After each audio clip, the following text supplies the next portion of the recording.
ಸರ್ವಶ್ರೇಷ್ಠ ಭಾರತಕ್ಕಾಗಿ ನರೇಂದ್ರ ಮೋದಿ ಅವರನ್ನು ಪ್ರಧಾನಿಯನ್ನಾಗಿ ಆಯ್ಕೆ ಮಾಡಲು ಜನತೆ ಮುಂದಾಗಬೇಕೆಂದು ಮಾಜಿ ಸಚಿವ ಹಾಲಪ್ಪ ಆಚಾರ್ ಕರೆ ನೀಡಿದರು.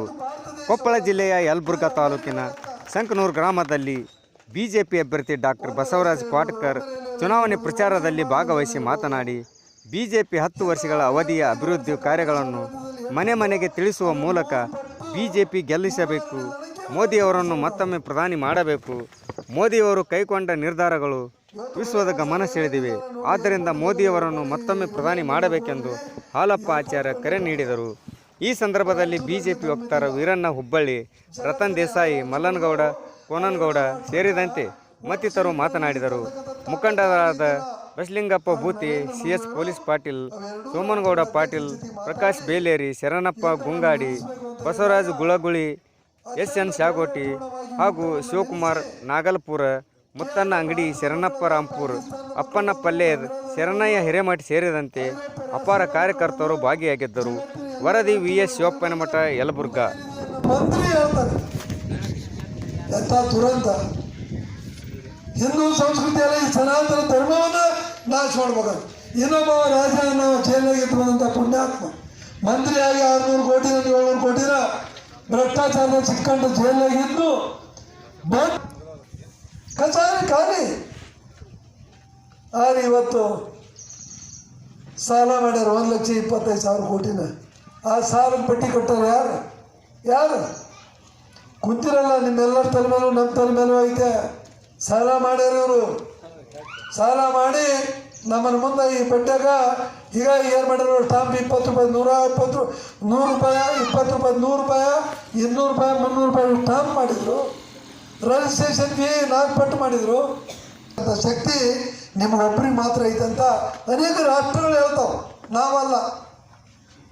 ಹೀಗಾಗಿ ನಾವು ಕೂಡ ಮಾಡ್ತೀವಿ ಹೆಮ್ಮೆಯಿಂದ ನಮ್ಮ ರಾಷ್ಟ್ರ ಜಗತ್ತಿನ ನಾಯಕ ಹಾಕೋಣಂದ್ರೆ ನಾವು ಬೇಡನಕ್ಕಾಗುತ್ತೆ.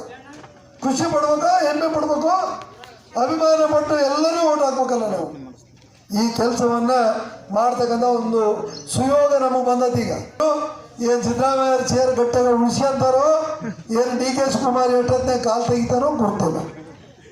ಗ್ಯಾರಂಟಿ ಅದಲ್ಲ. ಮೊನ್ನೆ ಹೇಳಿದ್ರು ಅವರು, ನಾನು ಮುಖ್ಯಮಂತ್ರಿ ಹಾಕೀನಿ ಅಂದರು. ಏನು ಮಾಡಿದ್ರೆ ಇಲ್ಲ. ಚುನಾವಣೆ ಮಳೆ ಬಂದಿರೋ ಚಲೋ ಆಯ್ತದ ನಾಟಕ. ಹೊಸ ನಾಟಕ ನೋಡ್ಬೇಕು ನಾವು ಈ ಕಾಂಗ್ರೆಸ್ನವ್ರು ರಾಜ್ಯದೊಳಗೆ. ಹೌದಲ್ಲ?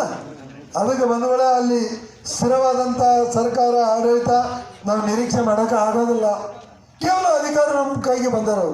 ತಮಗೆ ಬೇಕು, ತಮ್ಮ ಮಕ್ಕಳಿಗೆ ಬೇಕು, ಮೊಮ್ಮಕ್ಕಳಿಗೆ ಬೇಕು.